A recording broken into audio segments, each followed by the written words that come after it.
దేవుని బిడ్డలారా, దేవుడే వాక్యమని, వాక్యమే దేవుడని యోహాను సువార్త 1వ అధ్యాయంలో మనం చూస్తాం.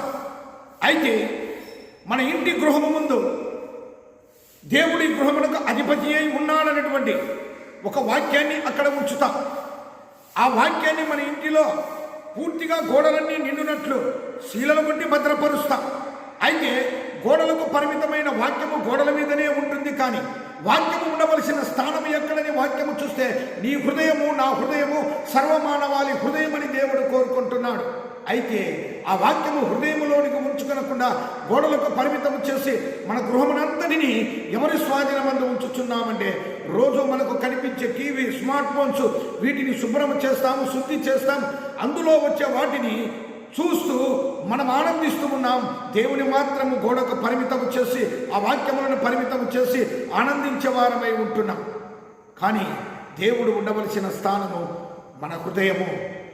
దేవుడు మన గృహానికి అధిపతి అయితే మన జీవితానికి అధిపతి అయి ఉండాలి. మన ఇల్లంతటికైనా అధిపతి అయి ఉన్నప్పుడు మన బ్రతుకంతటికి అధిపతి అయి ఉండాలి. మన తలంపులకు అధిపతి అయి ఉండాలి, ఆలోచనలకు అధిపతి అయి ఉండాలి.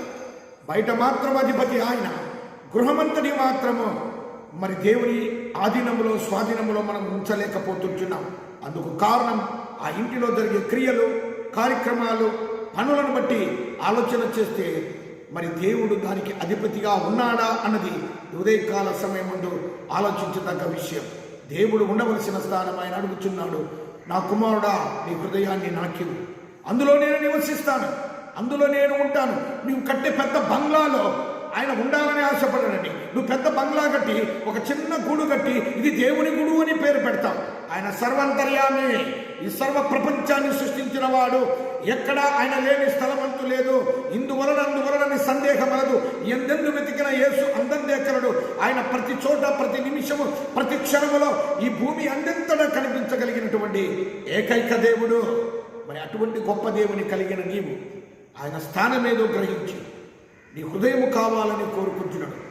ఆయన వాక్యమైన దేవుని వాక్యములను గోడముకు పరిమితము చేయకుండా నీ హృదయమైన పలక మీద వాటిని రాసుకుని దేవుని మహిమపరచు. నీవు దేవుని చేత ఆశీర్వదింపబడు.